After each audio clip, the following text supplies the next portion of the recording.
nous aider à combattre le terrorisme?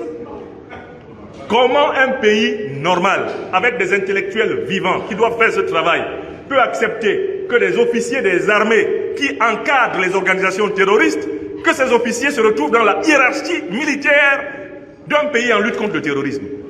Vous pensez que le Nigeria, dans ces conditions, peut mettre fin au terrorisme? Vous pensez que la Côte d'Ivoire peut mettre fin au terrorisme? Vous pensez que tous les pays, là, le Cameroun, tous les pays dont la hiérarchie militaire est encadrée par des conseillers de l'OTAN, vous pensez que ces pays peuvent combattre le terrorisme? Impossible. Le Mali, le Burkina Faso et le Niger sont grands parce qu'ils ont procédé à une clarification théorique pour mener une politique scientifique. Ils ont défini l'ennemi. L'ennemi, c'est celui qui a créé Al-Qaïda, c'est celui qui a créé l'État islamique.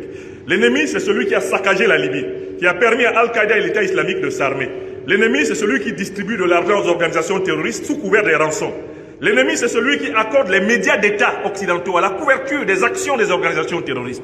L'ennemi, c'est celui qui se moque des pays africains quand ils sont victimes d'attaques terroristes, pour les présenter comme des pays faillis et en profiter pour leur piller leurs richesses. Le Mali, le Burkina Faso et le Niger ont clarifié ce concept et ils ont décidé donc de combattre le terrorisme en s'appuyant sur des alliances avec des puissances antiterroristes. La politique est claire au Sahel.